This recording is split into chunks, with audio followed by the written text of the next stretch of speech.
8A, say aye. Aye. Aye. Motion carries 3-0. Moving on to item 8B, adoption of resolution number 5 for the 21-22, adopting the appropriations, parentheses GAN limit for 2020-2021, actual, and 2021-22 estimated. Thank you. The GAN initiative places limits on the growth of expenditures for publicly funded programs. OUSD is required to submit the appropriations limit computation to the San Diego County Office of Ed annually. The computations reflect a recalculation of the 2021 appropriations limit and the preliminary 21-22 appropriations limit. In neither case does the district exceed the appropriations limit. It is recommended that the Board of Education adopt GAN limit resolution number 5. Thank you. I'll make a motion to approve. I'll second. Okay, we have a first and a second. Any questions or discussion? I'll call for the vote. All in favor of approving item 8B, say aye. Aye. Aye. Motion carries 3-0. Moving on to item 8C. This is a public hearing, so I'll open the public hearing at 6:54.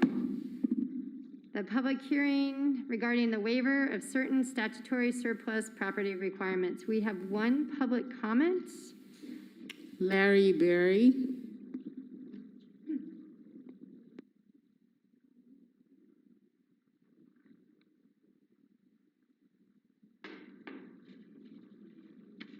My name's Larry Berry. I live at 3973 Brown Street in Oceanside. This is one of the pet peeves I have about the Oceanside Unified School District, and that is that you are, we're having a fire sale on some of the properties here. We've already Pacifica, we're going to be Garrison, and you're looking for waivers and trying to slim this thing down and push this material out.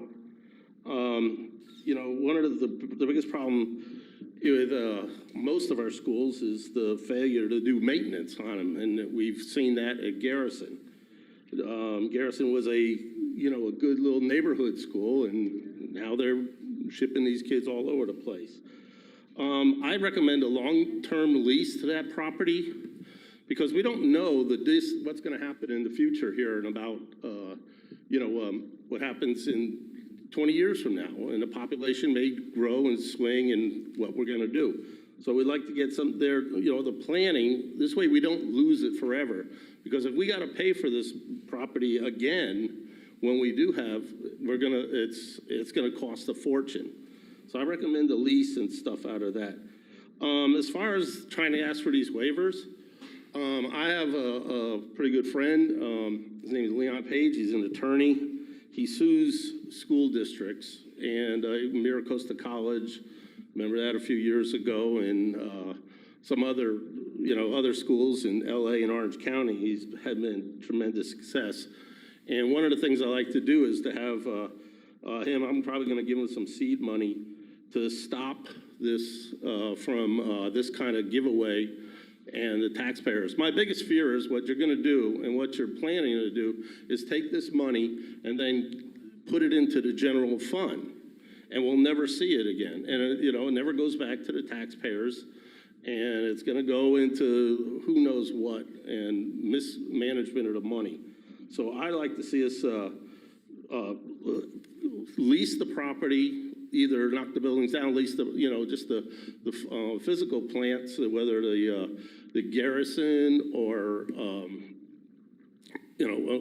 just Garrison alone. It's just lease it out so that we can use this property in the future if we have to. So I just hope you can do that. And again, the general fund, and the other thing too is I don't know how we use consultants in here and stuff. I'm always amazed that I've been doing this for 25 years, and it's amazing to me that people don't have a real understanding of what's happening. And we've been giving away property in Oceanside for 20 years, and we don't see the profit in it, and we lose everything. And you just keep going to the well for the taxpayers, and we keep paying. Thank you very much. Thank you. Do we have any more public comment? No, no. I'm going to close it at 6:58 p.m. We have one public comment on this item. Patty Kay.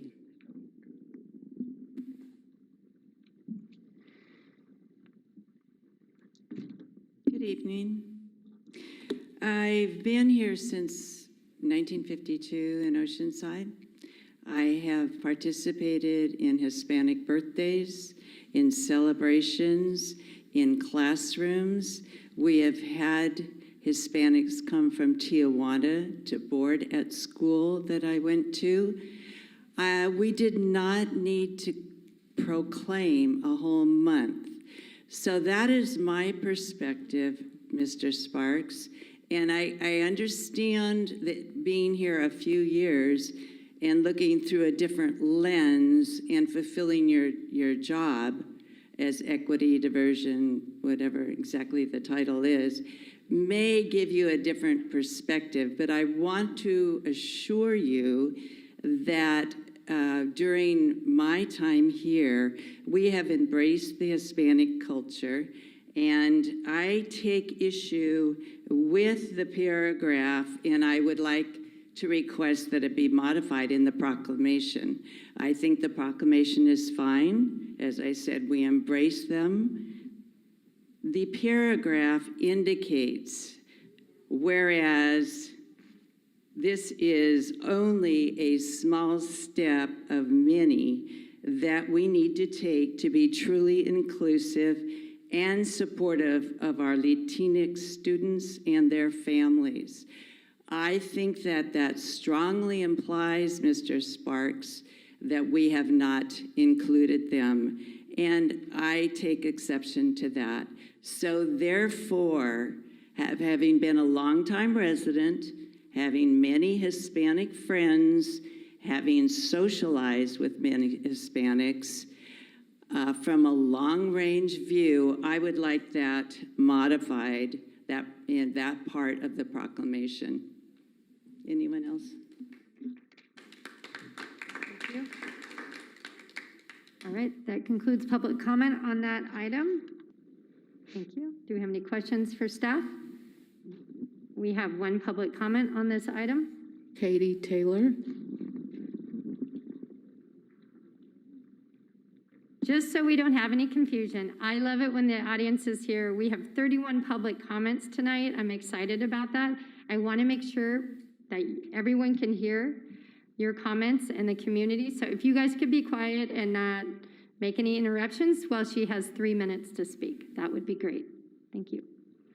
Excuse me. I'm confused by this policy that you're presenting here. Seems this policy must be very redundant. There's numerous policies that address all the issues listed in this outline. And it's just, and I'll be real honest with you, I think it's just another power play by Superintendent Vitelli. Unless some specific incident or a problem exists that's new, that warrants this new policy, then I'm not sure why we need it. And I expect the board will rubber stamp it as usual. We have a school board, but there's really only one person making all the decisions, and that's Superintendent Vitelli. All right, I'm going to assume you're done. All right. All right, my favorite part of the night, we have public comments on non-agenda items. We have 31 of them. So me doing my basic math, 31 times 3, that's a little over 90 minutes of public comment. I'm just letting you know. So it's currently 7:41 right now. I'm going to go for 30 minutes, and then we might need to take a quick 5-minute biology break because we've been sitting for a while. You guys can get up and go, but we are having a hard time with that. So we'll go ahead and get started. I just want to remind you that we are happy to receive your comments. We actually look forward to hearing from our community. Each person has 3 minutes total. You'll see the time up on the screen. I please ask that you adhere to that time and stay within those time frames. I also want to remind the audience that even though we like what they're saying, let's try to keep it calm so we can finish hearing their entire statement. So go ahead, Ann, call them up. Okay, I'm going to call up the first 5. The topic of discussion is increase in cost of living for teachers. Tiffany Ortega, Laura Evinger, Sharita Shook, Shannon Downey, and Victoria Mariani.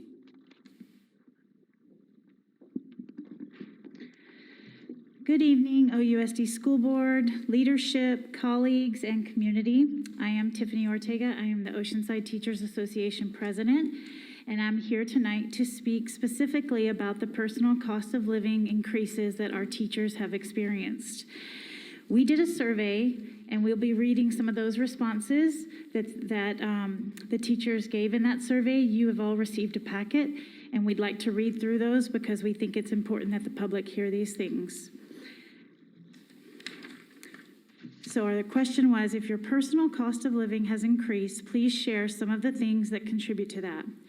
Rent, birth of a child, groceries, gas prices, college tuition, taxes, basic goods, child in college, groceries, amount of items having to buy for students, teaching a new grade level and many students at least one grade below, so having to buy learning centers for them so that they can learn.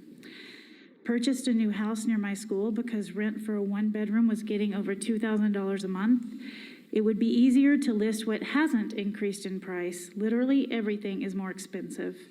Cost of gasoline, children, groceries, tech costs, utility costs, student loans, medical costs, taxes, daycare costs. My rent has increased, my groceries, toiletries have gone up by about 5%. Pet insurance has increased, and I have a car payment now, among other things. Rent, utilities, groceries, gasoline, insurance, clothing, school supplies, tech support, mortgage, property taxes, gas, living costs such as food, household expenses, home insurance, car insurance, groceries, utility, gasoline, had to purchase a laptop for distance learning. Kids began preschool, which has increased every year, especially during COVID. New utility rates, groceries, therapy, dealing with the emotional fatigue of my job. I'm going to stop there because I want my colleagues to be able to read as well. But I'm going to tell you that these things have been, we asked our teachers these things because we're asking for a cost of living allowance increase, the same one that was applied to your budget. That's what we've asked for in our proposal. That's what we want.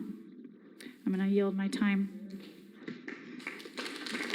So just for a point of clarification, you can't yield your time, but if you have your own public comment, right? Okay, so you get 3 minutes as well. So we'll start the clock over. Great. Good evening, OUSD School Board, leadership, colleagues, and community. I am Chetty Doshuk. I am a speech pathologist at Laurel Elementary. My rent has gone up by close to 30% over the last few years. Utilities are more expensive, especially considering the amount of work I do at home and the electricity and internet this requires. I had to upgrade my internet last year to keep up with Zoom, and now the plan I used to have doesn't exist, so I'm stuck paying more. My mom and dad both lost their jobs during COVID, so I'm helping them out as much as I can. But I'm also trying to save up so someday I can maybe afford a house. I just got married and had a budget wedding, but a lot of the stuff I did, I had to DIY because paying for something like a planner or a coordinator or having real flowers was not something that was affordable with everything else going on. We are living comfortably right now, but if I had kids and was trying to budget for that, I don't know if we'd be okay. I feel like we are constantly one injury away from not being financially stable. Groceries due to COVID, senior child, electric bills due to vital learning for my kids and teaching online, uploading lessons, etc. College expenses, utilities, taking care. Let me know when my time's up. I guess it'll beep, right? Older live-in relatives. My rent has been raised, the price of gas, groceries have gone up, electricity has gone up, helping my own children survive the pandemic, assisting my mother due to pandemic and health issues, mortgage, utilities, groceries, paying more for a better internet plan due to distance learning, utilities, groceries, gas, out-of-pocket healthcare costs, home and car insurance, the cost of classroom supplies. Check out the Consumer Price Index. Childcare, daycare costs increase every year, grocery prices increase, water, electricity, price increases, spouse illness, only one working, loss of income, utility increase, lost renter's income. food, gas, anything house-related that needs fixing, anything for leisure, movies, restaurants, flights, hotels, rental cars. This one's a little long, so this is my own. And in my own research, Consumer Price Index in San Diego as of July 2021 was up 6.0. Next speaker.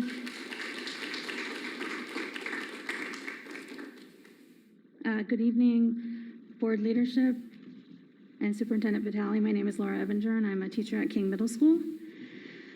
Other things that are affecting teachers now: groceries, kids in college, school expenses not covered by the district, groceries, fuel, utilities, homeowners insurance, rent, utilities, college-age children, medical diagnosis, groceries and insurance, rent, groceries, gas, medical care, more frequent co-pays, chiropractic care, mental health care, groceries, gas, childcare, new home, bigger mortgage, daycare for kids under 5, groceries for family, rent, gas, groceries.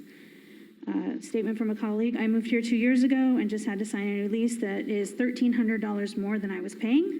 The rental market has skyrocketed, and it took me 4 months to not get outbid by someone with cash for a rental.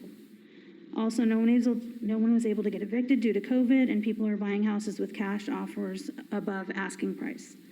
This leaves the rental market inventory super low. Retaining educators to the area for work should be key, and if there are no houses we can afford, we will seek other locations.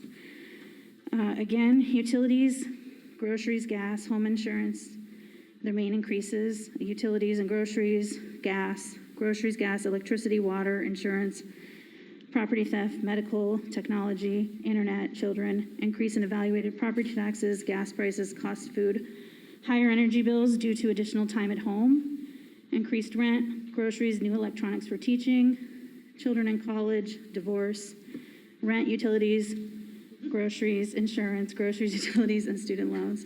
And just speaking quickly on my own personal story, I can tell you that my husband was a business owner for almost 10 years. COVID closed his business. We are currently living on just my income. He's starting a new business, but it takes time. He has been out of work since January. And, any bit helps. It was hard for them to close their doors, but COVID made them. So a lot of teachers have experience with this, and one spouse is only working now. Thank you for your time. Thank you. Next speaker.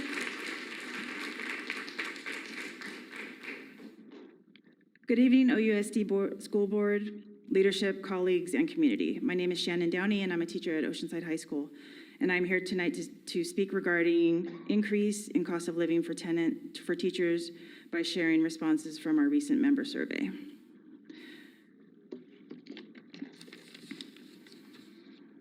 Living expenses and classroom expenses, including having to purchase a $1,700 MacBook to teach remotely, since there was no plan to give us devices as of 7/2020.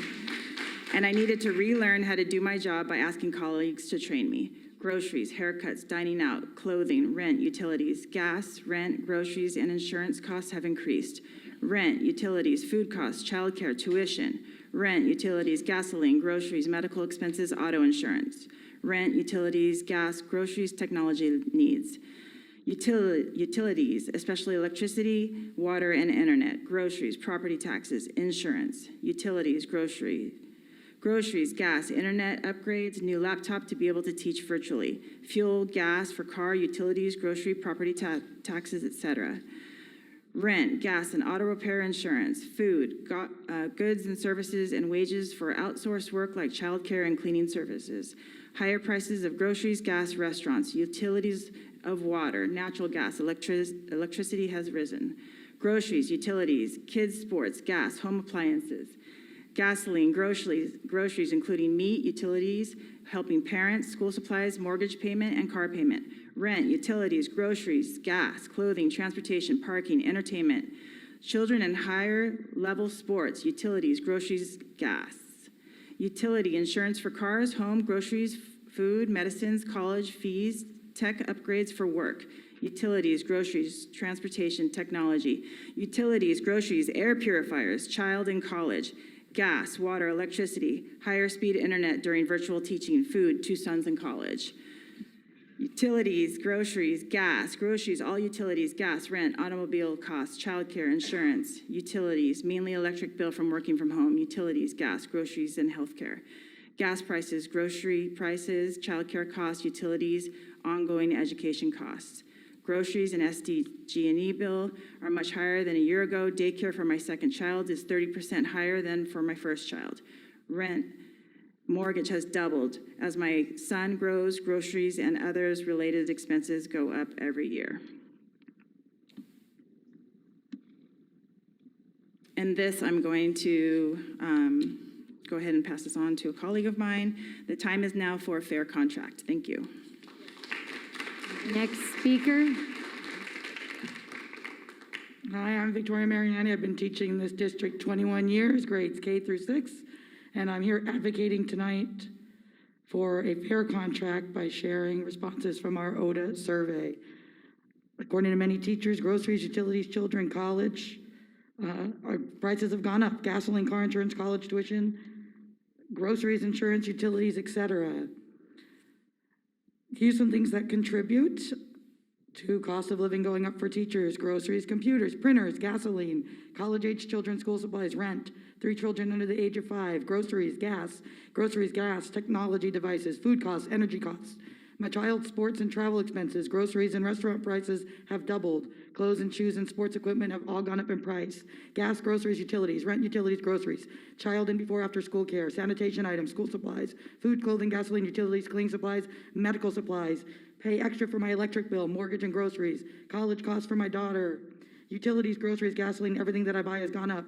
Child care, $12,000 per month, $1,200 per month, groceries, $1,200 per month, mortgage, $4,000 per month, utilities, about $1,200 per month. Water bill, gasoline, cable, groceries, gasoline, utilities, groceries have doubled. College tuition, clothing costs for family, children in college, gas bills increase, water bill increase, groceries more expensive, meat, gas, water, electricity, car repair, internet, utilities, children in college, gas, groceries, insurance, cable, water, all caps. Increased utilities, food costs, expenses for kids at home, groceries, gas, taxes, college tuition, water bill, electric bill. Gas is up to $5 per gallon. Everything is expensive, and I have 2 kids in college. Since rent got too expensive here in Oceanside, I had to move farther away from work, more inland. With gas prices increasing and worsening traffic conditions, the commute is turning to be extra tiring and expensive. Utilities such as water, better internet service for online instruction, more gas and electricity are some of my increasing costs. I literally just renewed my lease with the rent increase. Every half of a year, my rent goes up. It's getting harder and harder to cover bills while trying to save to one day become a homeowner. Several of my family members lost their jobs during the pandemic, so I helped cover some of their expenses. I wouldn't let my family get kicked out of onto the streets because I'm not married or have kids. I don't receive financial help from the state, and I didn't get a tax return. It's extremely unfair that someone who wants to pursue their dream of becoming a teacher gets financially screwed over because people that don't live in my shoes think a teacher's salary is enough to sustain a living here in Southern California. The reality is a very difficult and stressful one. Even though I struggle financially, I still buy my student supplies because we don't get financial help for a class of 30+ students, a large class during a worldwide pandemic. I bought a new home, so now I have a mortgage. I have 2 boys in college. My mom was recently diagnosed with lupus and heart disease, so we're making arrangements for her to come and stay with us. Groceries are more expensive, and I have a son applying to college. Utilities, groceries, insurance, college expenses, mortgage, utilities, groceries, student loan payment, groceries, cleaning supplies, preschool fees, medical expenses, and mortgage. The time is now for a fair contract. Thank you. The next 5 speakers: Christopher Felix, topic ethnic studies; Kathy Roldan, topic mandates; Emily Wichman, topic ethnic studies; Kathy Henger, topic salary/work expectations; Oh, sorry about that. and then Frank Zhu, topic ethnic studies and CRT. All right. Thank you.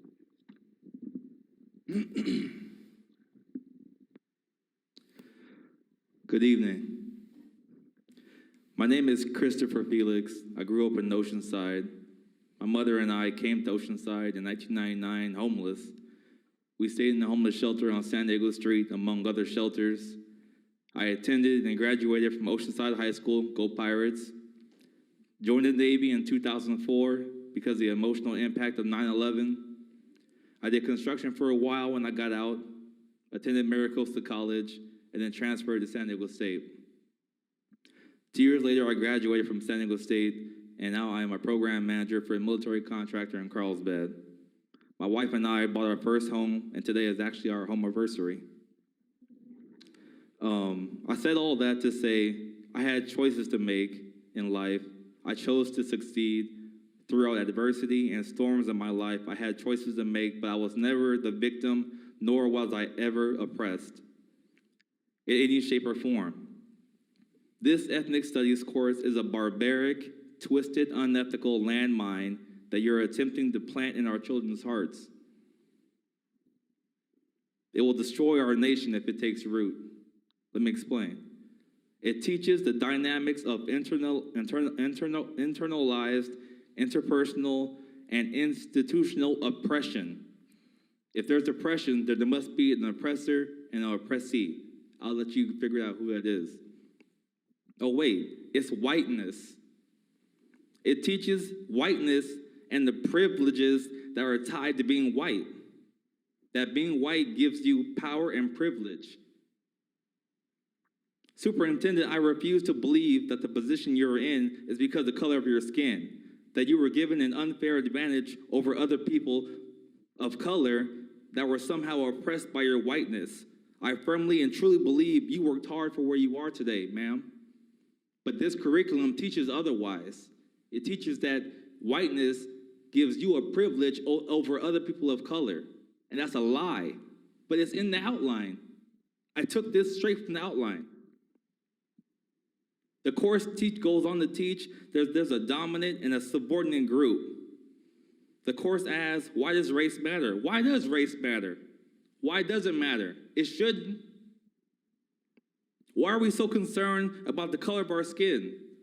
And why can't we judge each other on the content of our character? I guess who said that? Thank you. It teaches that discrimination in today shapes our lives. No, it doesn't. Our choices shape our lives. Our parents' choices influence our lives. Discrimination does not shape lives today. Why are we stuck in the past? We cannot move forward unless we leave this mess behind. It teaches that the prison system and capitalism work together to keep people of color in prison. And I know it's a hard fact to accept, but most crime is done by people of color in this nation. Thank you. Your time is up. Thank you, man. I appreciate it.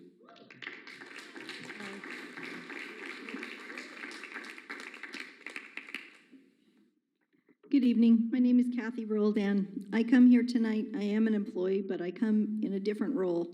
I come as a minister. And I just wanted to give you a different perspective on you're in charge of the scholars, and I am in charge of their souls and the families' souls. And both, we can agree, shouldn't be taken lightly. Recently, I counseled a doctor who is going through quite a dilemma with her employer wanting to enforce, and especially enforce after last week's extra mandates coming down from the government. And her dilemma is that she swore an oath to do no harm to anyone, and yet she was being forced to be harmed, in her opinion. Knowing the risks of the side effects, and coupled with her moral conscience of taking it, sorry, it's hard being short. Should she comply and go along to get along, or not comply and risk her family's financial stability? We discuss the options, and we discuss that sometimes we make decisions that are scary and uncomfortable, and we put our faith in God because providence steps in when we let go of that fear. And that's what prompted me to come tonight. It was because it reminded me of a conversation I had with my own daughters about what I wanted to be remembered by, and that was for standing up for others' rights. And then I thought about my last few months at the district and how it's been difficult to go along, to get along. Even today, I was bullied for pulling my mask down outside by another employee who thought it was her position to tell me we were too close. Board members and leadership, I know that you're under extreme pressure to adhere to what our federal and state governments are mandating. I can tell you that when COVID hit, I too was afraid. So I turned off my TV and I started researching. I can tell you that I've had over 2,000 hours logged of research. So I'm not telling you this as a theorist, conspiracy theorist or otherwise. I can tell you with 100% confidence that the facts are out there, but they're being withheld. It is the responsibility of all of us to do the research and trust our instincts. Following the science does not mean following the CDC. The CDC has a nonprofit foundation that is being funded by organizations that are pharmaceutical companies, guess who, and just foundations like the Bill and Melinda Gates. So we cannot listen to that as science if there is a biased opinion behind it.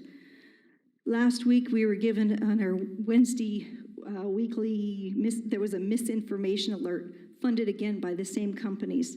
I know you're busy. This is daunting of doing this research, but I think when it comes to scholars and souls, we need to really make this a priority.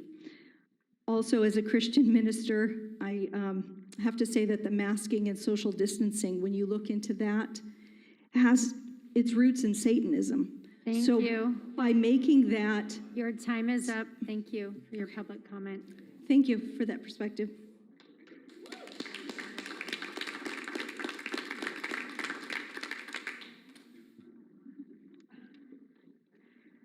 Good evening, school board members, leadership, and community.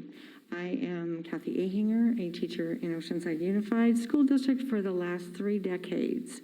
I'm here tonight to just share my experiences, as with many of my colleagues, in the difficulty that has been transpiring through COVID-19 and my feelings regarding our recent negotiations. My history comes in spending about 10 years early in my career on the negotiations team. So I understand COLAs, I understand how it works. And when I was in that position, if there was a cost of living increase, it was passed along to all of our members, not just teachers, administrators, our classified staff, because it is a cost of living increase. We all are experiencing those, as you've heard from my colleagues speak before. So that's why I'm addressing you today. I'm sad that after all of our staff's hard work has been an inability to agree on a fair salary settlement for all of our employees, and not only just teachers.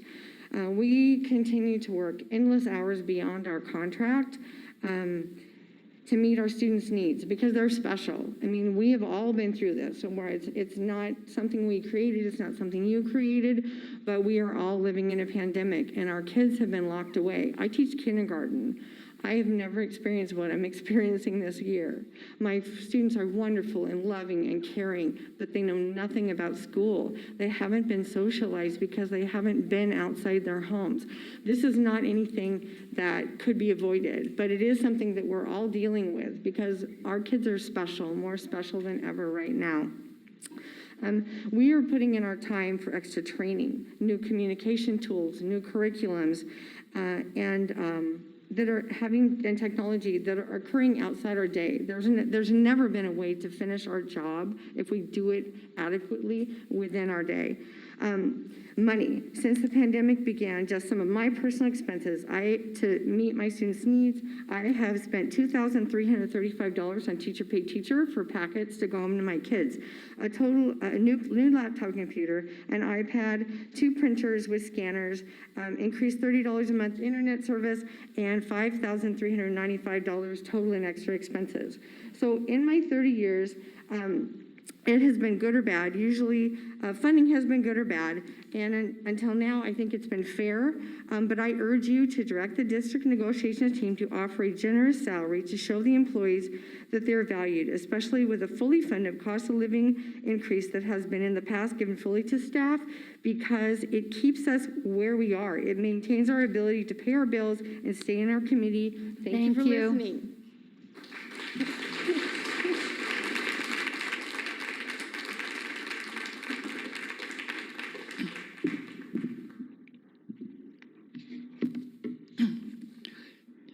Superintendent, board members. I'm here to report to you the meeting that Graham Fraser and I had with Dr. Vitale and Dr. Lawrence on August the 11th about Oceanside ethnic studies.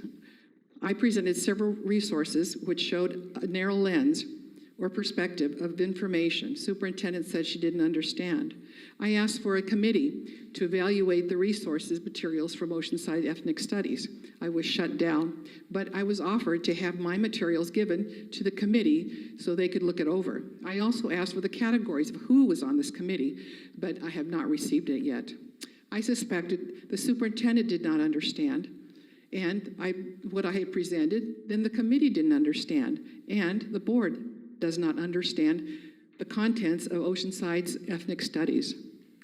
According to analysis by California Equal Rights, Oceanside ethnic studies is filled with a much contested critical race theory. So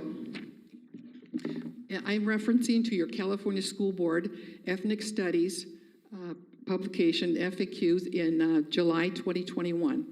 And this publication gives you additional background on critical race theory. This publication answers how critical race theory is related to the California Ethnic Studies model curriculum. And it makes clear, let me quote, the state's model curriculum is intended to provide guidance to school districts. It does not require any specific concepts such as CRT to be incorporated in ethnic studies. It also answers the question, is CRT Marxist? And I quote, CRT was developed by left-leaning scholars, some of whom were neo-Marxist, but not inherently Marxist. So what does that mean? So I looked it up. And what do neo-Marxists believe? And I got this quote from Oxford Languages. Neo-Marxists believe the economic system creates a wealthy class of owners and a poor class of workers. They also believe that certain social institutions, such as churches, prisons, and schools have created to maintain the division between the powerful and the powerless. Is this what Oceanside Ethnic Studies lens and perspective is tuned to, dividing by race and people? I am requesting the governing board of education for the Oceanside Unified School District direct staff to start the procedure to form a committee for the purpose to make it our own ethnic studies, using policies 1312.2, complaints concerning instructional material, policy 6141, 6142.3.94, 6144, 1220, and the state code 60044. There are many models. Oh goodness, there are many models. What I would ask that this committee could create their own guiding principles to work by. Thank you for your public comment. Alrighty, thank you. Oh.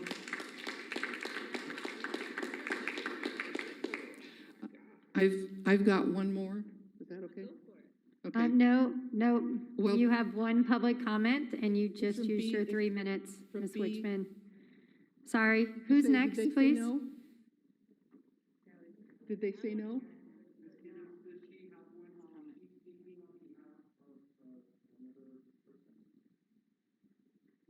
No, we do not do that.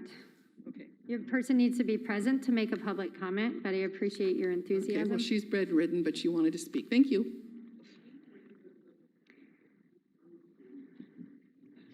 Okay, good evening. My name is Frank Xu. I'm the president of Californians for Equal Rights Foundation, a nonpartisan and nonprofit organization dedicated to fight racism. And I believe everyone here wants to fight racism. And I warn you, you might teach our next generations to fight racism with racism. So the anti-racism, okay, I quote Dr. Ibram Kendi from his book, How to Be an Anti-Racist. He says, the only way to remedy past discrimination is present discrimination. The only way to remedy present discrimination is future discrimination. So be aware that if you are promoting anti-racism idea, you are promoting racism. And further, in his book, he also says that to anti-racism is going to anti-capitalism.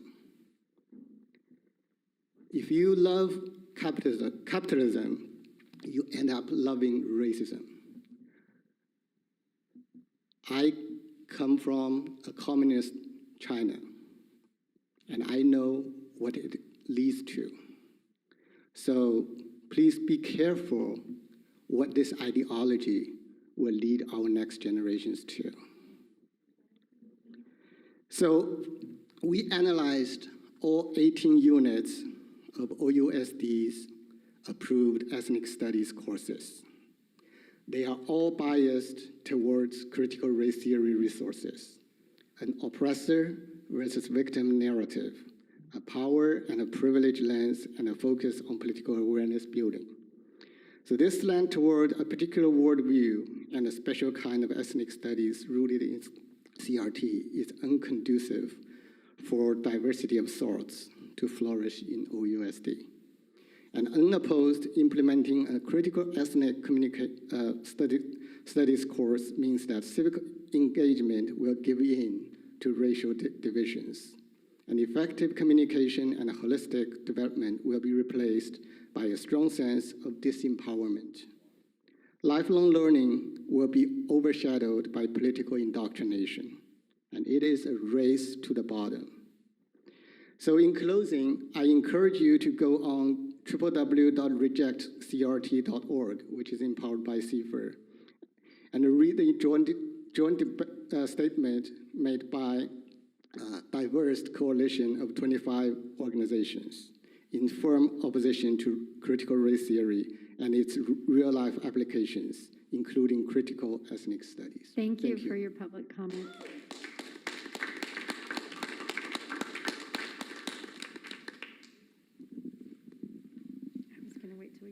The next 7 speakers will speak on teachers' current workday. Then a break.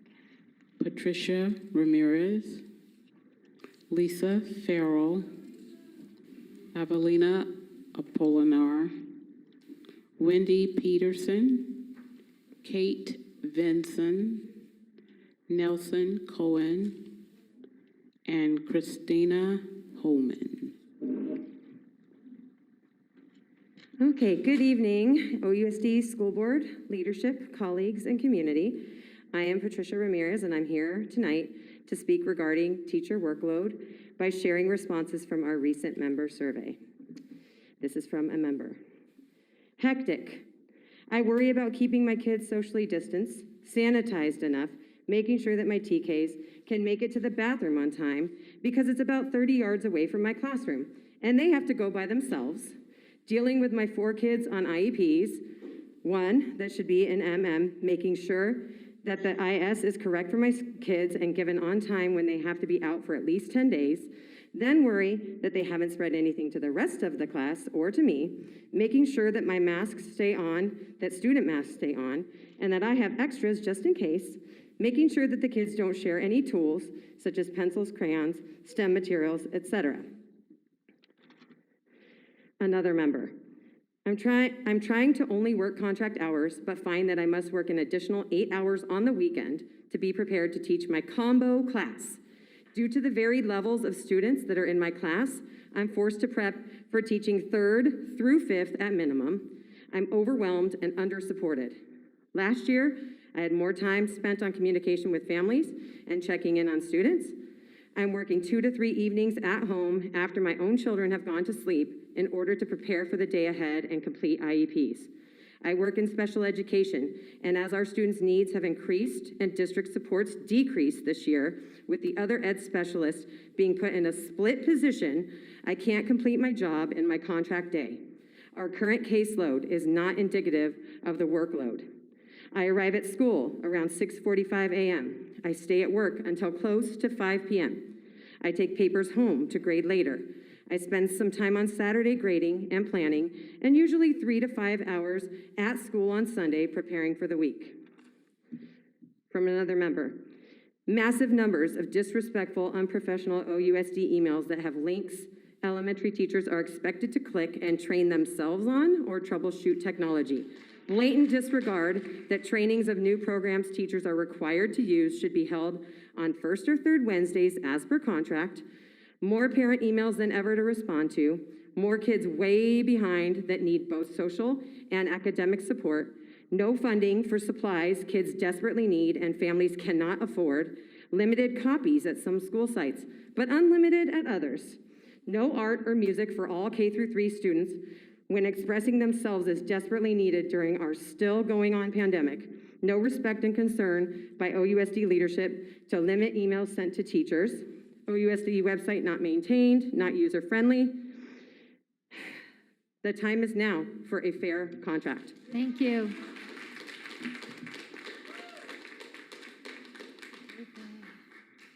Good evening, Oceanside School Board members, leadership, colleagues, and community. I'm Lisa Farrell, a teacher and a parent in our school district. I'm going to share some more responses from our recent member survey. Disinfecting surfaces in the morning, making sure there are plenty of masks and wipes, lack of freedom with students seating, the lack of ability to move students as needed to create a better environment. Constantly reminding students to cover their noses and mouths, teaching through a mask, keeping distance from colleagues, no field trips, assemblies, plays, music presentations, no volunteers, back to school night and parent conferences on Zoom, digital work for all the students out due to illness, current use of PPE, having to start doing short independent study contracts adds to my work off contract hours. I spend most of my prep answering emails and posting assignments for students who are quarantined. I don't have time during most days to prepare for my in-person students. I spend 1 to 2 additional hours preparing for the next day. There's so much more work now.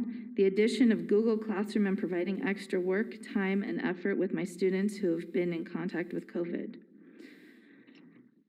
There is a minutely fear of COVID exposure. And what does the district do? Collapse classes and increase class size. In a year where COVID is surging and we have more below grade level students than ever. That's abhorrent. It is difficult to teach young children who are wearing masks. It's difficult to hear them and you can't tell if they're enunciating or forming their letter sounds correctly. And you just cannot socially distance yourself from a young child who needs academic assistance.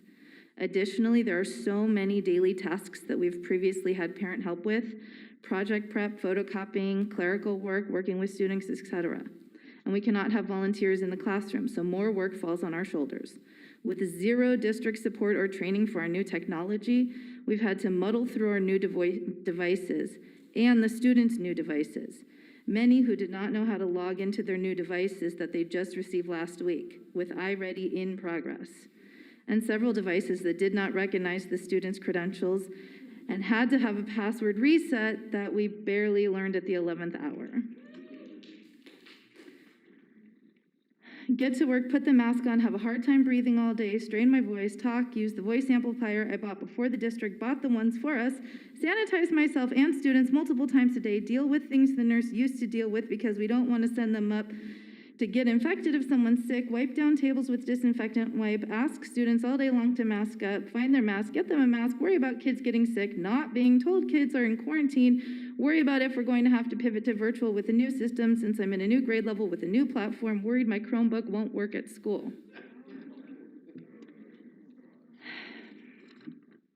The time is now for a fair contract. Thank you.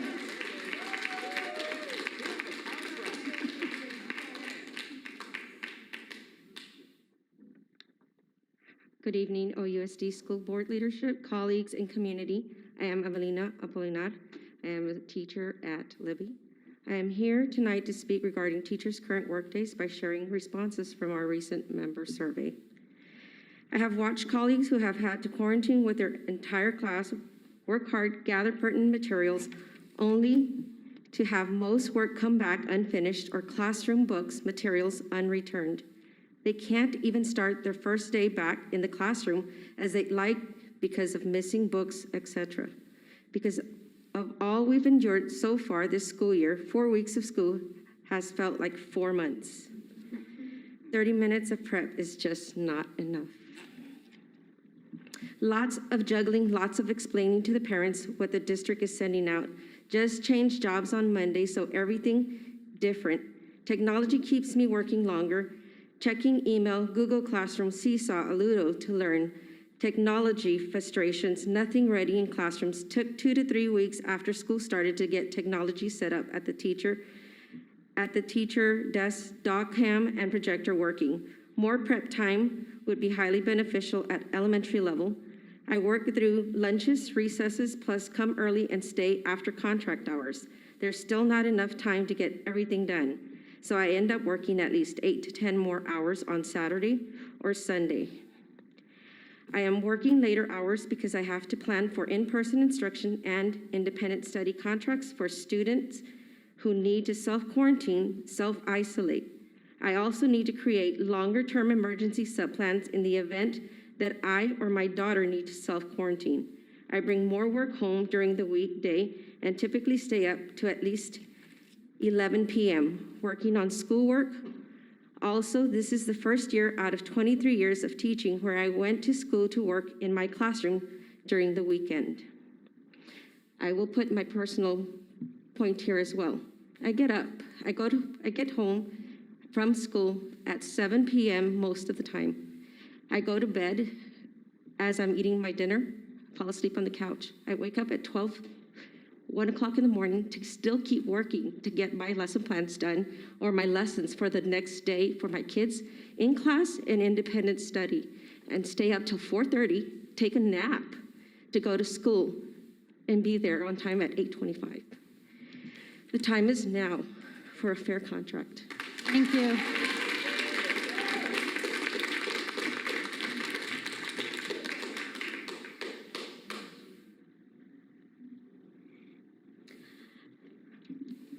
My name is Wendy. I'm a teacher at Oceanside High School. I'm here tonight to speak regarding teachers' current workday by sharing responses from our recent member survey. I have multiple students coming and going from quarantine. Parents have requested that I provide work. That takes time to prepare and plan the work and communicate with parents about picking up the work. Also, I get questions from students and parents about work that I have sent home, all while trying to teach a 4-5 combo, much more stressful. Students have been more needy, making lesson plans for students in class, students on independent study, creating lessons to use digitally and for in-person, troubleshooting technology, issues in class for me as the teacher and for students because their devices aren't working at times. And as a high school teacher, I have kids coming without like their Chromebooks being charged, and that's an ongoing issue. Never having a consistent amount of working technology in class for lessons to go as planned. Less academics, more behavior. Prep case management used to help gen ed teachers with behavior instead of doing my own casework. My workload is overwhelming, and I'm not sure how much longer I can keep it up. The increase in class size and the added preps have left me scrambling through my day, trying to keep track of who I am teaching. On top of this, we have to post work for quarantine students online and communicate with parents about the myriad of problems that come with bringing students back to school full-time after spending a year and a half in virtual and hybrid learning. Bottom line, I can't really do my job with the level of competency I would like without putting in 15-hour days, which is something that I don't feel comfortable doing. It's crazy. This morning, I had to vacuum my floor because they never get vacuumed. And getting tabletops cleaned rarely happens. During a pandemic, you'd think this would happen daily. My trash wasn't emptied last night. I've had 2 students out for longer than 5 days this year, but luckily it was at the beginning of the year and I didn't have to deal with the independent study stuff. Students are very low. I have 24 first graders. Still haven't met the new SPED teacher at our site, and I have 2 students on IEPs. They just started receiving push-in services on the 30th. Constantly having to tell students to put on masks. And these first graders have never been in real school, so it's like the kinder all over again. And I can say I have 10th graders and I have students that didn't experience a 9th grade year, and so they're sometimes acting like 8th graders. It's very hard, but the silver lining is that I'm so happy to be at school with students. I get PTSD thinking about having to Zoom again. Behavior is tough, working around technology and getting students adjusted.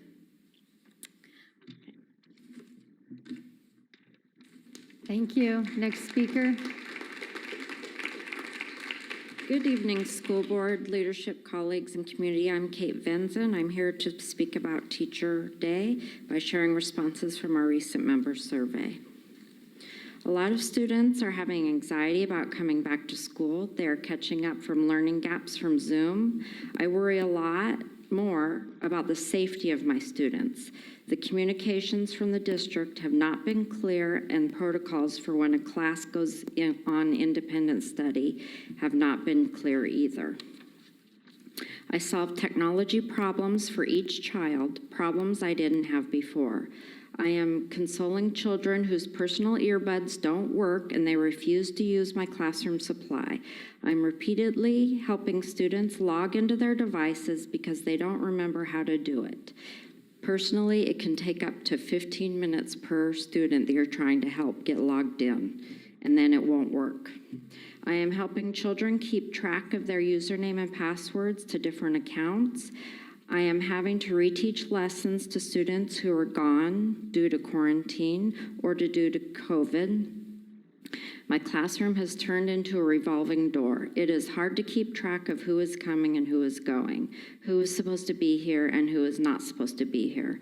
I'm having to email parents regarding their quarantine students' assignments. I'm having to write independent studies for students who are out for a few days, several days, 14 days. I have to grade the work the students return. In many cases, the students don't do any of the work that I spent a lot of time putting together for them to do over their quarantine. I am having to figure out how to teach to students who have brought their devices and to the students who have not brought their devices. I have to write separate teaching plans for both of these groups because not everybody brings a charged device or a device to school. So the solution to that would be to have extra devices in the classroom for when students forget their Chromebook or their Chromebook is not charged. But Greg Moon decided to take away the extra Chromebooks instead of having us leave them in the schools. Even some of those Chromebooks were bought with site funds at South O, and they still took some of those away instead of leaving them for us to use when kids forget. I'm having to figure out how students can change their device because we do not have enough extra devices or extra chargers in the classroom. I feel like it cannot be a consistent teacher when my classroom has turned into a revolving door. I have to send many messages home via Blackboard because many of the parents do not check or help their students complete their schoolwork. It is time for a fair contract. Thank you. Next speaker. Thank you. I'm Nelson Cohen from McAuliffe. I've been there for about 12 years now, and I was at Reynolds for around 13 years before that. Thank you for allowing me to work in your district. First of all, the United States of America has been a great country for around 245 years now. And there have been hiccups along the way, but we've worked hard to improve our country. And as far as our working conditions, our devices, like Kate said, our devices cannot work with Zoom and start to glitch after 30 minutes. The independent study packets take a lot of time, very, very much time, and it makes me and my colleagues grumpy when the students do not do any of the work. We're constantly having to console students and keep them from having an emotional breakdown because of the devices not being charged, not working correctly, not remembering their passwords, not having their own earbuds. Teachers also have emotional breakdowns while trying to assist these students. Believe me, students just seem more on edge and sensitive to anything right now. I feel like I am also a counselor. We all do. This is exhausting. In addition to creating and engaging in in-person lessons, we're translating them to an accessible format, such as Google Classroom or Seesaw. Our emails include more contacts from students who are quarantined and parents on their behalf. Our workdays require about an additional hour of prep per day than they did previously. This time includes arranging flexible music parts to accommodate the continual fluctuation of students in our music classes, as well as check-ins and content provision for those students working from home. There's increased expectation to provide services that were not done last year, with high caseloads and not enough support, with much more interaction and collaboration with parents. Our workload and preparation for class sizes and accommodations for COVID-19 protocols have not changed. We're still working 12+ hours to coordinate curriculum, communication, and accommodate extended quarantine or medical absences without the preparation period or sustained support of coordinated staffing or substitutes. We have lost not only a daily prep to maintain or remain on top of grading, differentiation, or social emotional learning support for students, as was bridged in hybrid to build the programs and successes we had. We also cover for our colleagues and team for our prep period almost every day as a result of the lagging issues. Thank you. Thank you.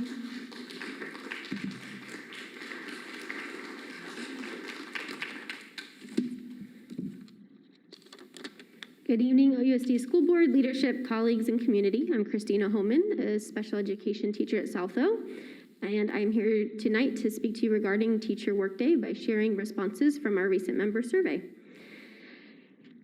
Whew.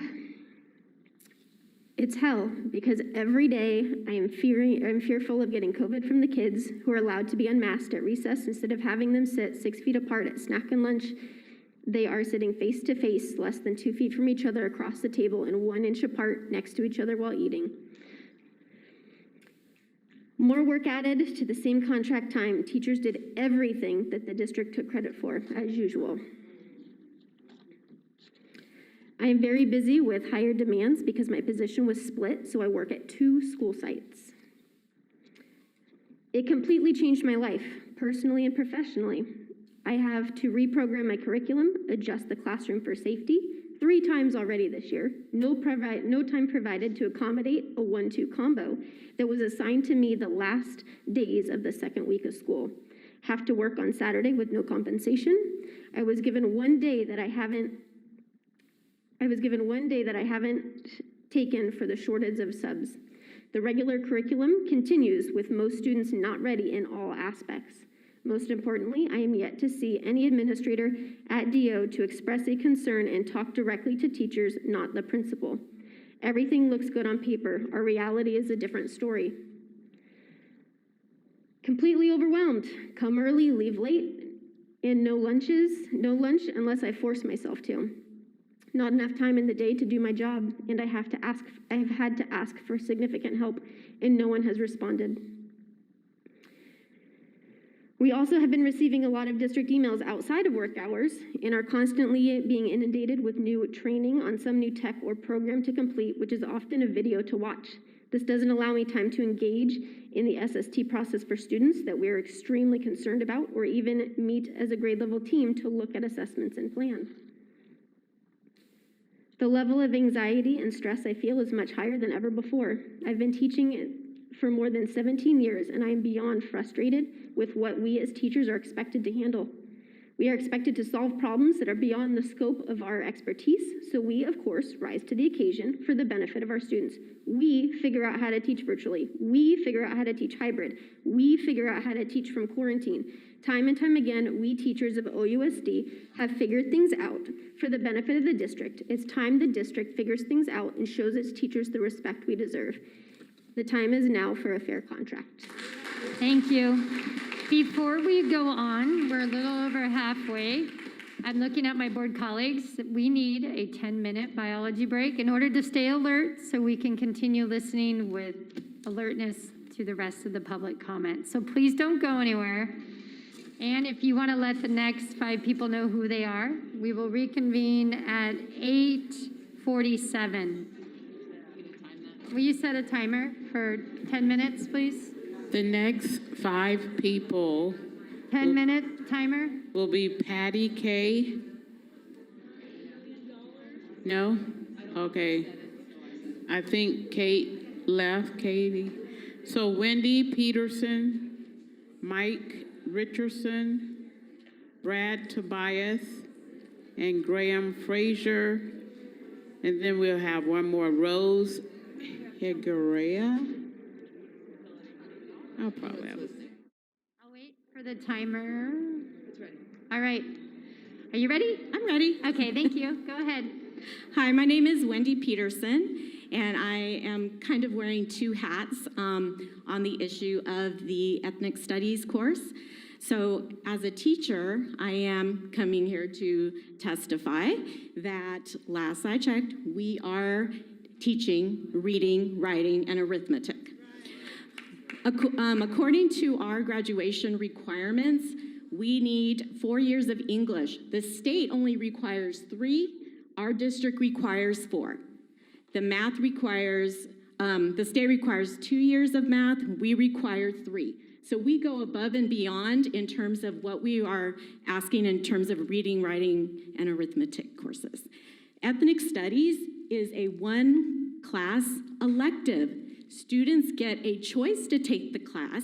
We have only about 20 students enrolled in it, and so it is a choice. It is not a mandated course for students to graduate, so students by no means are required to take that course. They get a choice, and we have a slew of other courses that they can choose from as well. I wanted to mention that beyond the narrow scope that I think some people have of just our school and district and critical race theory, there is another world out there. UC schools require an American culture to graduate and earn a degree, and any degree they need to satisfy. Here's a little bit. Courses must be at least 3 semester units or 4 quarter units.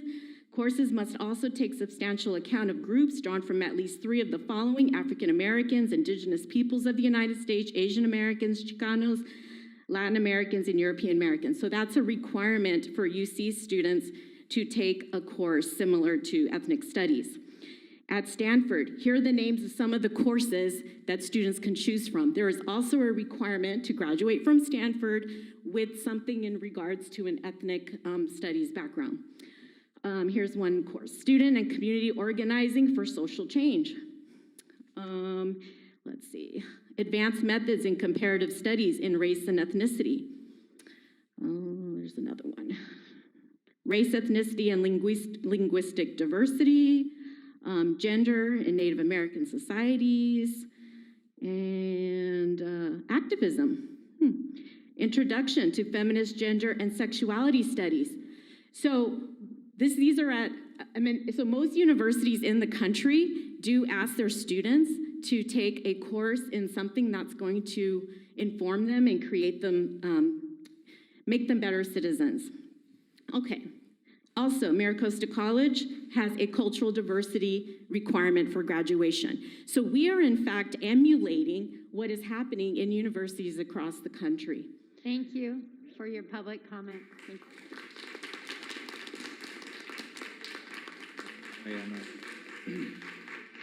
Mike Richardson.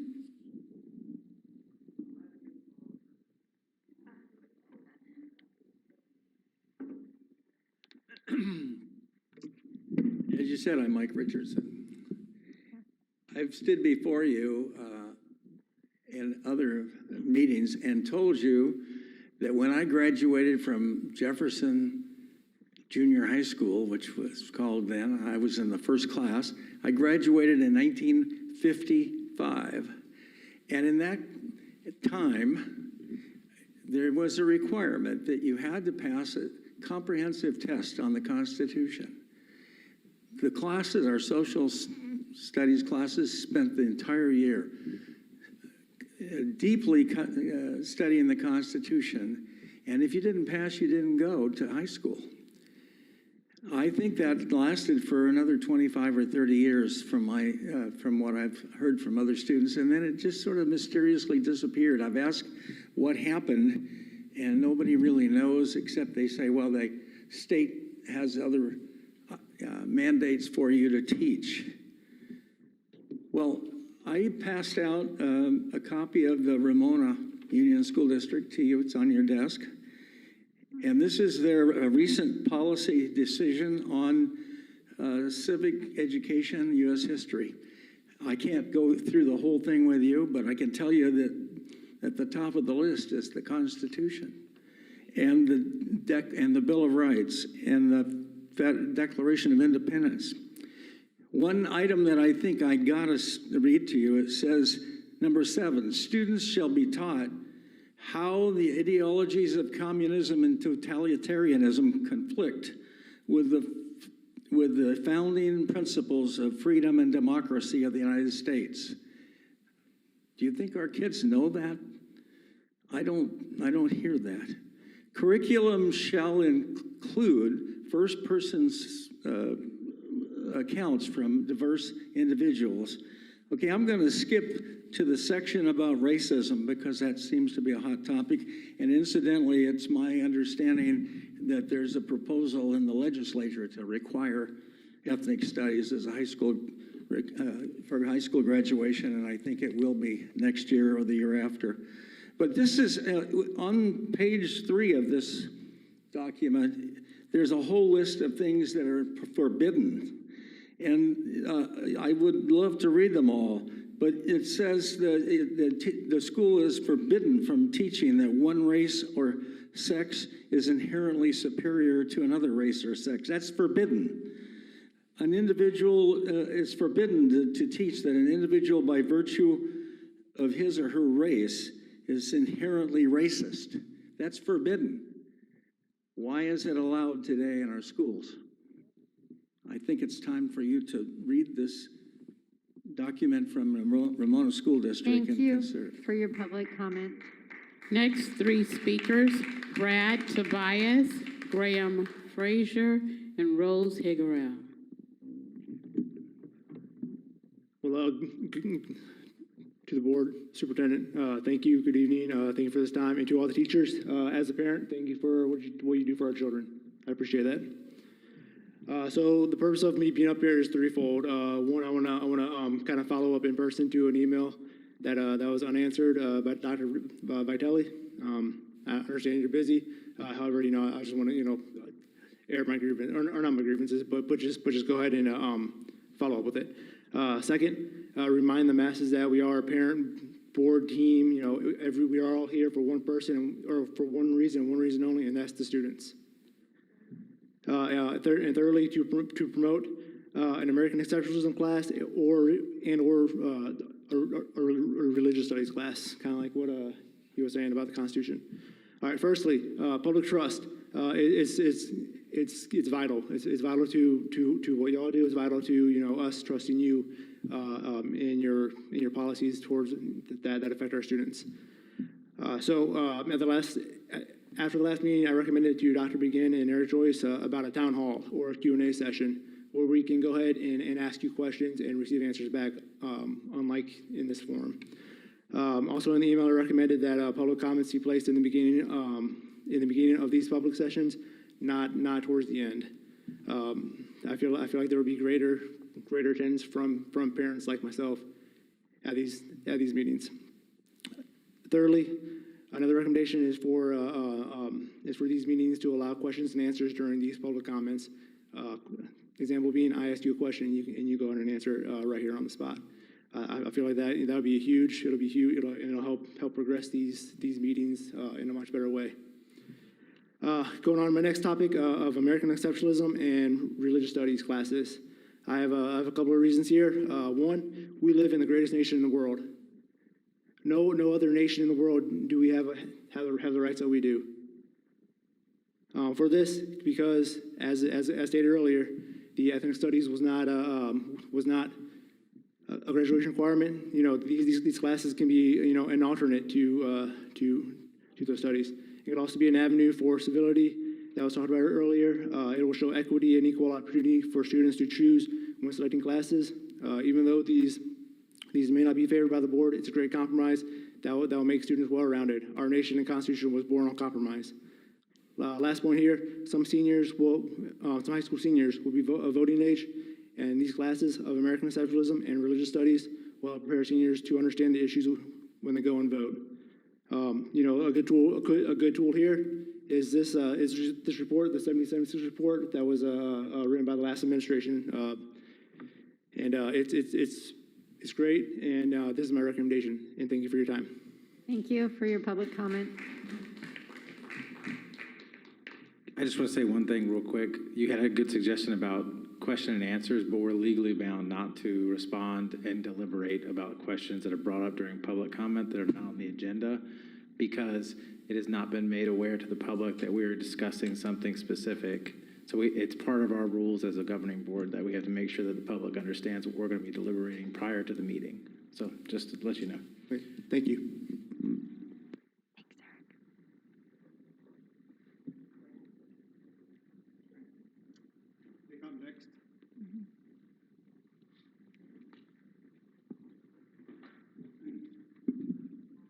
Members of the board, my name is Graham Fraser, an American by choice, longtime resident of Oceanside. Tonight I wish to speak to you about the denial that ethnic studies curricula offered in grades 11 and 12 does not contain major elements of divisive critical race theory. The board has said that it does not. The superintendent says that it is not. And I believe that's the truth. This denial position presents the following possibilities to me. You have not read the subject curricula and hence are ignorant.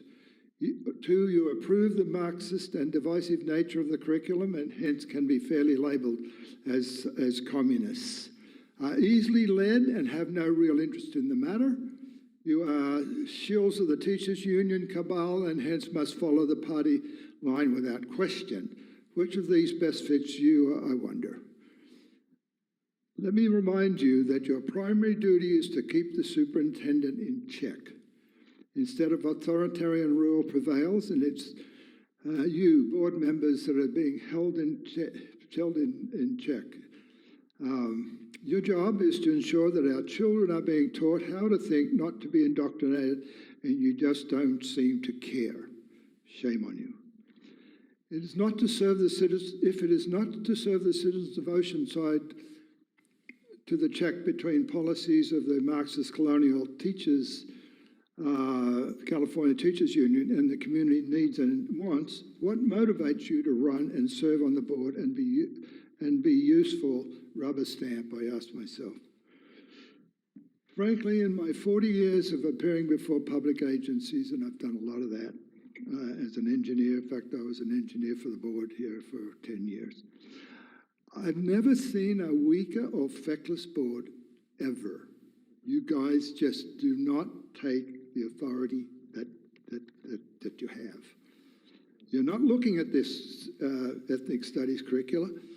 The community has not vetted it. Vitali says that the community has looked at it. I don't believe they have.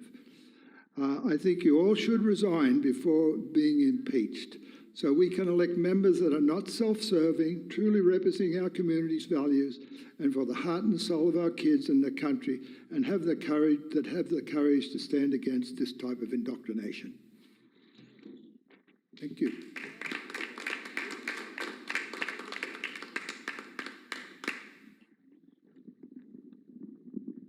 Rose.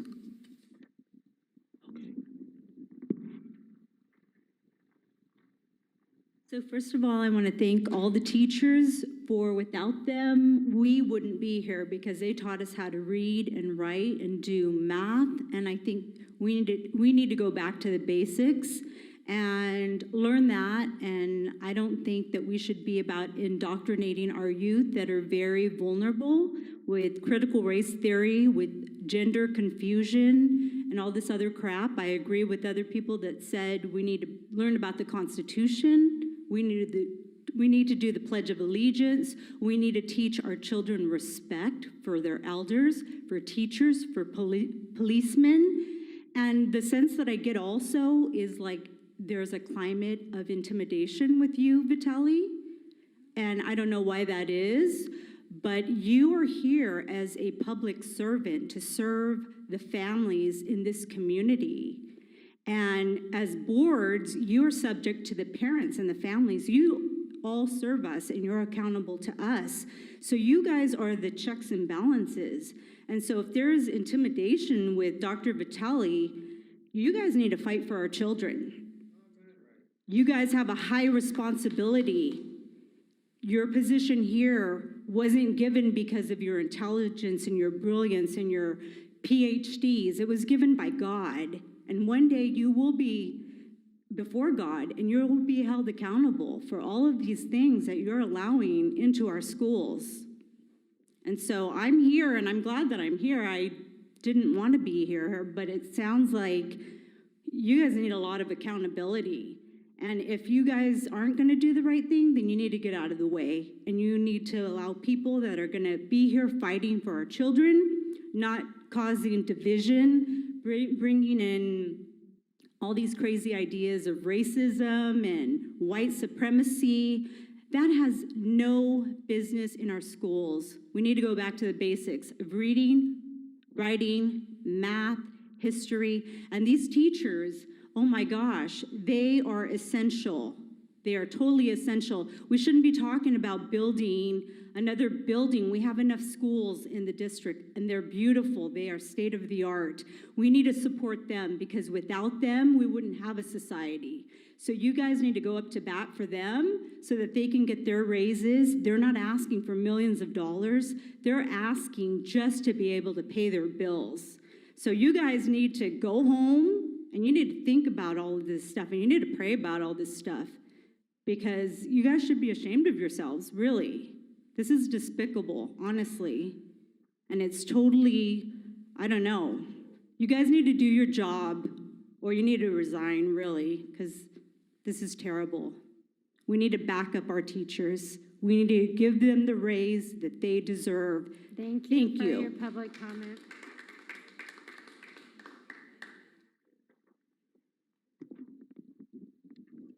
The next few speakers will go as follows. Topic, pandemic effect on workload. Lynn Gonzalez, Lydia Mesa Magam, yeah, you know who, yeah, I figured you knew who I was talking about. Charles Finn, and Rebecca Hilvey. Yes, I couldn't read your writing, sorry.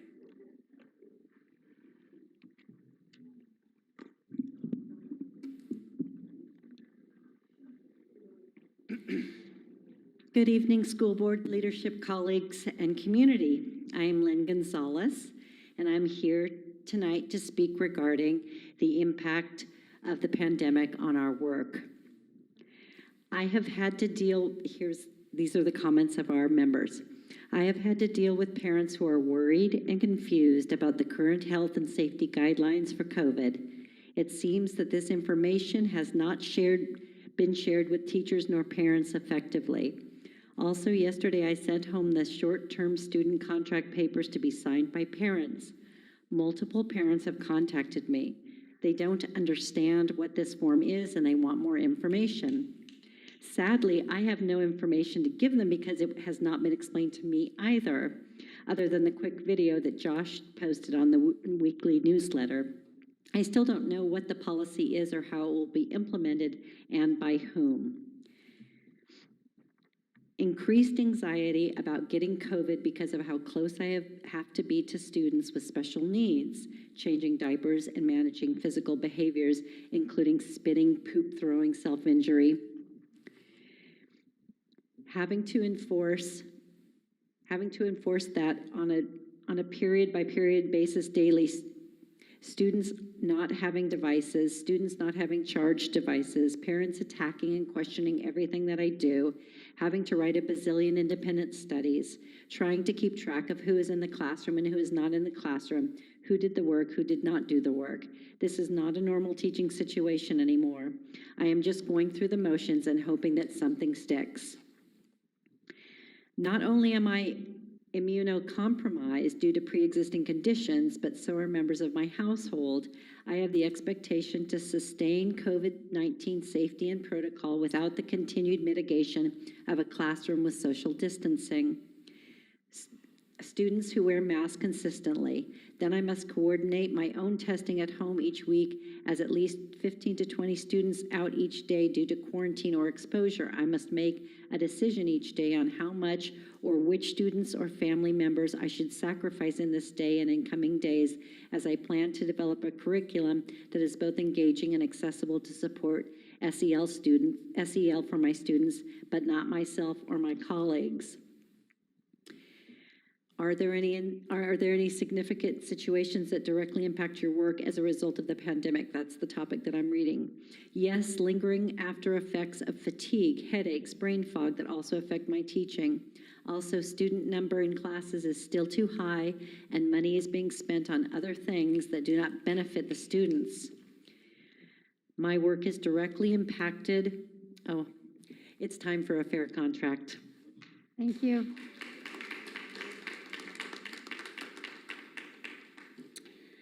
Good evening, OUSD School Board, leadership, colleagues, and community. I am Lydia Mesa, a proud kinder teacher at North Terrace School, and even more proud mama of a Oceanside High freshman pirate. Go Pirates.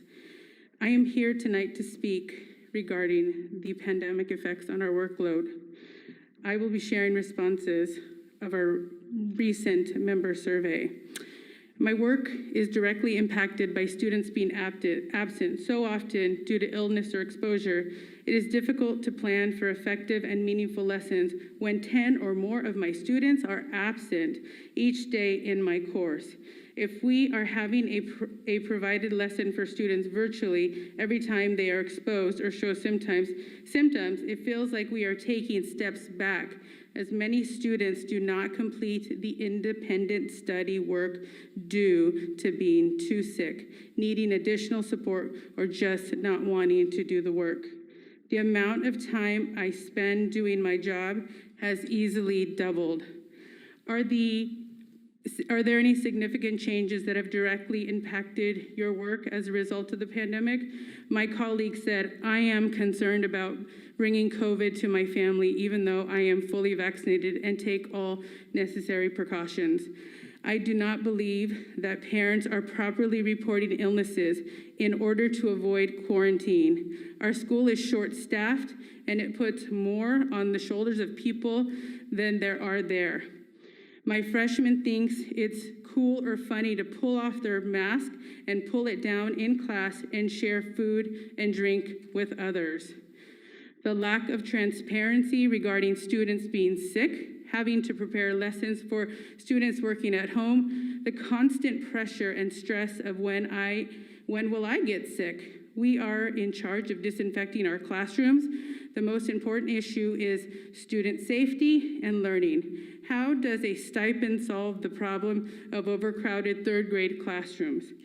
There are many interruptions with students in quarantine. How will I ever catch up?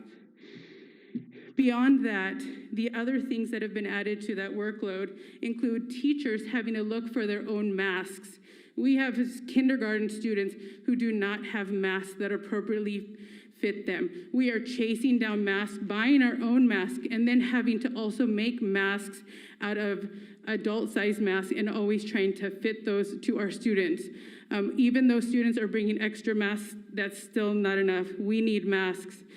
We are chasing down Chromebook extra chargers. We were told you'll have to buy your own at your site if you want more.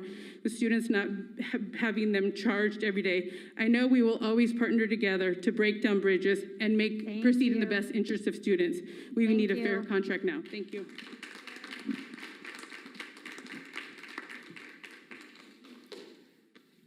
Good evening.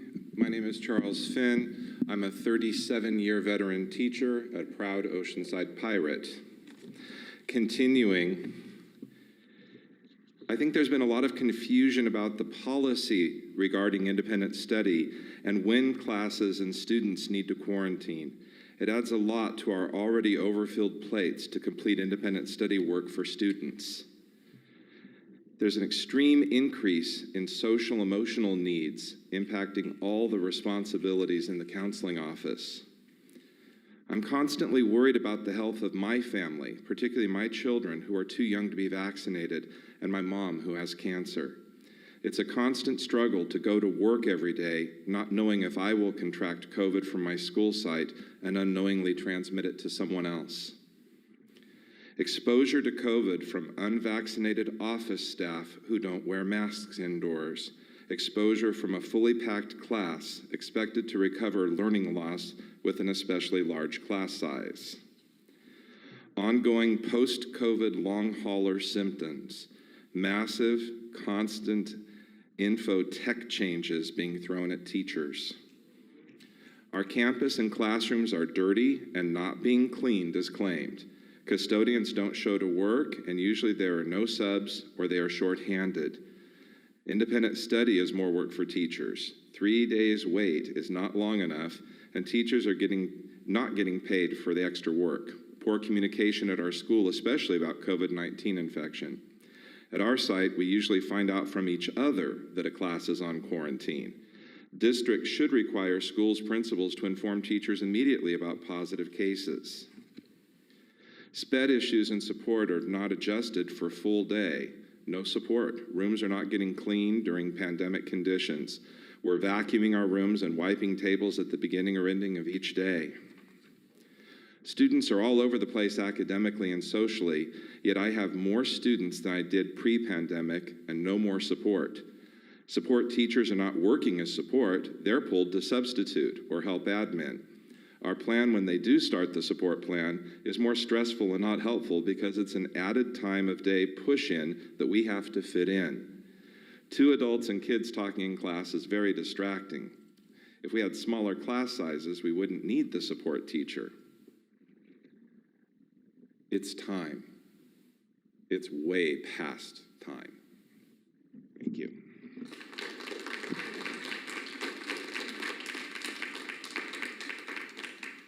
Good evening, Dr. Vitale and board representatives for the Oceanside Unified School District. My name is Rebecca Hilvatia. I am a teacher over at Jefferson Middle School. I am here this evening to talk to you regarding the dialogue of teacher workloads and the impacts of COVID-19.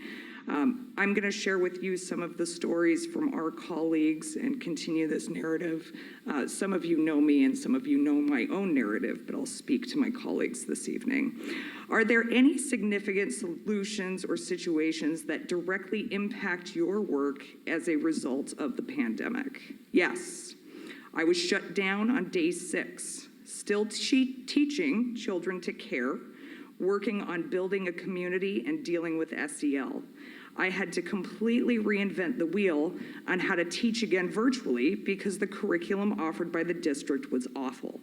They took my Mac computer and gave me a Chromebook to Zoom on, which doesn't work. Provide more tasks, more masks, and water. My kids are losing their masks. They're too sweaty, too wet. I'm providing or having to provide water bottles because their families aren't. Students were unable to go to the limited 3 testing sites, so many families that work just keep their kids home. The district needs testing daily. We have no online programs like ST Math or anything to offer students on IS. A large class during a health crisis, worldwide pandemic is a slap to the face. Why preach caring about health when we are literally put into these situations where our health is disregarded? There is literally no way for us to socially distance when we have a large roster. A significant situation that has directly impacted my work as a result of the pandemic is evaluating and assessing students for disabilities. It's challenging to determine a student's progress or growth. Some students lacking the capability to log in to virtual classes. Some students didn't have parental support to fully participate in virtual learning. We have also seen an uptick in requests for evaluations, which has significantly impacted my caseload and workload. IAs and kids are out more often due to testing and quarantines, self, family, etc. So that affects my daily schedule and ability to support students day to day. IAs need to be moved around to meet the day-to-day needs in my classroom or pulled to support other classrooms and students on our campus. Significant absences also affect kids' ability to progress on goals. We need a fair contract now. Thank you.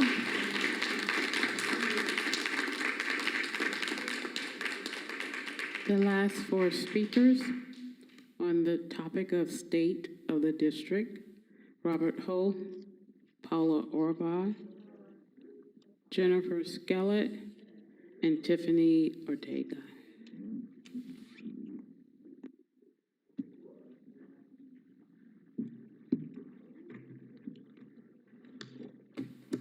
Good evening, board, leadership, colleagues, and community. I'm Robert Ho. I've been a resident of Oceanside now for over 20 years, and I've been blessed being at the same school, at King Middle School, for the last 25 years. So it's my only job off college, and I love the school I'm working for. I love working for this district. Okay, most of you guys know me as a numbers person, and that's kind of butt head. I'm based on numbers right now. And I do want to clarify that what we're asking, I believe what we're asking is justified. It is COLA for our colleagues, and you hear a lot of stories about that this evening. And so here are some comments from our colleagues from a recent survey about kind of the state of the district itself. Okay, teachers on my site have never felt more overwhelmed and less appreciated than we do now. Where's all the CARES Act money? Okay, I'm already putting extra hours to try to keep us up, to keep up with work, and I'm at the breaking point. IT in particular has got to start doing their job instead of dumping onto others. Okay, I believe we need to negotiate at least salaries for at least 4 to 5%. Okay, custodial staff appears to be understaffed. Buildings and classrooms are not properly cleaned and sanitized. Lack of emotional support professionals at the secondary level. My concern is that they took away our teacher's desktop. First, they didn't take away take out my dongles, my wireless keyboard, and mouse I personally purchased. I would like them to be replaced. Okay. Second, the new teacher laptop won't connect to my 20-year-old classroom printer. I have to send anything I need to print it up to the office. How to get a single copy for that one student and when I can't leave my classroom. And I definitely feel that in my own classroom. You're just never making enough copies, and then the kids always losing their copies, and just not having a personal device to collect their own personal printer. It is a hassle. Okay, majority of our staff bought our own printers and are hiking up to the office several times a day just to get that 1 or 2 copies they need for their students. I know we are receiving new laptops, but my printer still won't connect to that one either. Okay, so here the question is, how does the tech department head keep his or her job? Okay. In all my years of teaching, I see very little joy from the teachers. They are overworked and extremely stressed. It is too much. I dread coming back to work because the joy of teaching is gone. It is still about the test scores and data, even during a pandemic and Delta surge. Data is important, but the message is received. Teachers are not valued unless they provide data. Okay, there's talk about social and emotional well-being for our students. I see teachers trying to provide this, but it is challenging. Thank you for your comment. Okay, Robert. Thank you very much.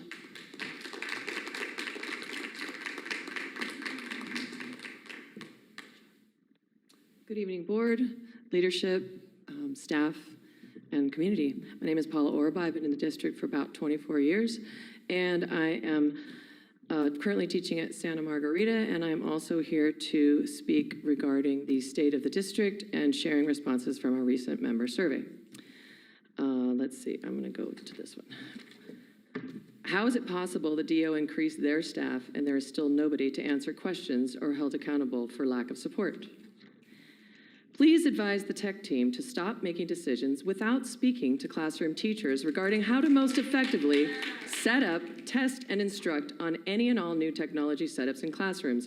If a current setup is working, they should not take things away unless and until there has been a proper setup and training to ensure student instruction is not adversely impacted. These students have been through enough. If something is currently working, the tech team should not fix it until it makes sense to do so. For example, at a calendar break. Adequate PPE is not being distributed, specifically masks. Teachers are not feeling valued or respected by district administrators. The top-down decisions that are being made and inflicted on teachers and sites contribute to this. Micromanaging should not be occurring at the top. People who are not actually working with the students are making decisions about materials that can or cannot be used. Clearly, teachers who are actually teaching the students at a personal level should be respected and trusted to make supplemental curriculum decisions. We use the district adoptions, but we also know that there are students who need supplemental materials in order to be successful. What is occurring now is sending the message that administration does not value or respect OUSD teachers. They do not trust our ability to make sound decisions. I can concur that at my site, many things have been sent away from district print shop because it was not district adopted materials. What is the print shop there for? One example, oh, this is right into it, print shop, principals, blah, blah. We are professionals who know what our students need. Teachers are not only feeling unsupported, it's worse than that. We are feeling hindered, disrespected, and belittled. As the 2010, I don't know what this is supposed to say. The school year ended, I spent $2,000, this is last year, 2019-20.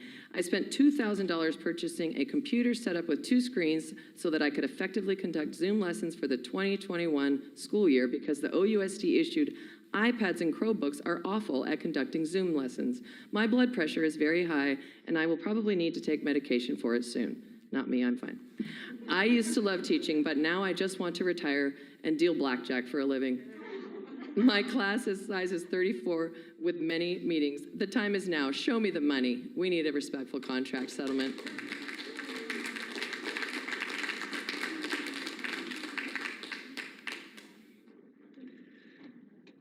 Hi, I'm Jen Skellett, in case you didn't know. Okay, so I'm going to do the same thing. I'm going to read from our survey. I think it's really important you listen with open heart, open mind. There's been a lot of things that have been said tonight, and I hope you are hearing us. This is from a member. I am tired mentally, physically, and emotionally, and it's day 16. I'm done flying this plane while OUSD builds it. They had all spring and summer to figure this out. Did they? Nope. We teachers had to. If I could afford to quit, I would. Since we went to Zoom, they have expected too much from us. I know my team went above and beyond. We still are. And it's not appreciated. 5 schedule changes last year, and this year with IS forms. Give us a break. We can't get it all done during contract times. I love working with my kids. It brings me joy to see them every day. OUSD needs to get it together. We don't have enough staff to support the needs of the school. Teachers and support staff are overwhelmed by the lack of support from the district and not having a clue on who does what at the district level. More work is being pushed to the site level and not enough support. I love teaching, but I don't love my job nearly as much as I used to due to the district's lack of support and perceived indifference. I have given my heart and soul to this district for 36 years, and I have never felt so unsupported and at a time when we need that support more than ever. I would love for the district administrators to spend just a day doing my job so they could see the challenges. We face on a daily basis. We don't need all of this newfangled technology. What we need is smaller class size and additional support teachers so we can meet the academic, social, and emotional needs of those kids. Of all the years to ensure students are placed in smaller class sizes, this is the year. Students need space for health and safety. They need to have more individualized attention and instruction. They need their social emotional needs met and need to feel a connection to their teacher more than ever. They need to not be crowded into a classroom and into an indoor setting that many adults would not be comfortable in, especially in the ongoing evolution of a pandemic. I provide the safest, kindest, most welcoming classroom I can, but it truly makes me sad that these students have been placed in such a crowded environment. We've been working in overtime to meet our students' needs since the pandemic hit and continue to do so. This has taken a toll on OUSD staff. We are exhausted and morale is low. The time is now for a fair contract.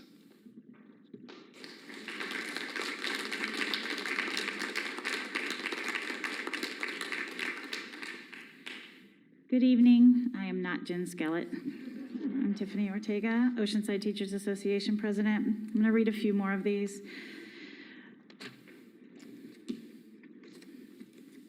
I think I am. I'm saddened and at times angered that our leadership chose to add more admin positions and only looking out to help admin positions workloads, but not teachers who are dealing with so many different situations in class. We went from social distancing with shields on desks and hybrid classes to full-blown overcrowded classes.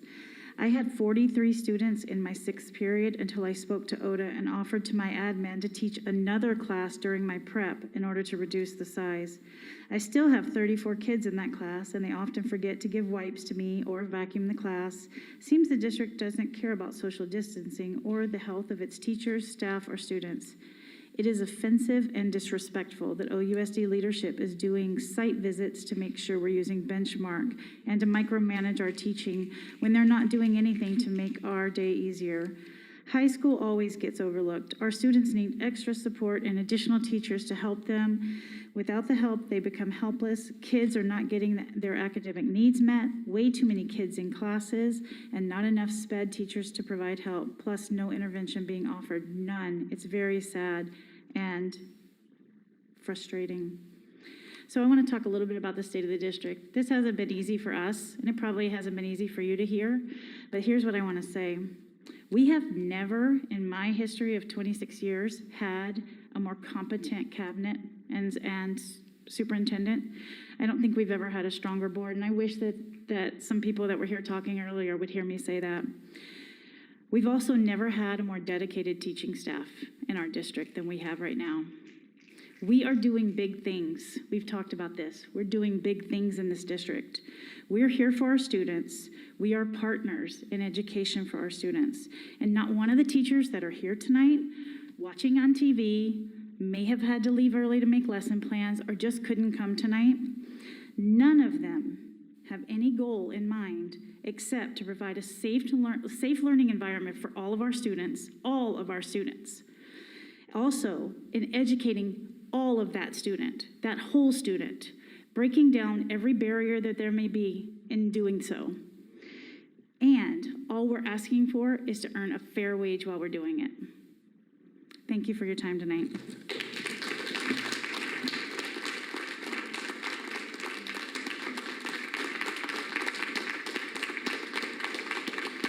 All right. Do we have any more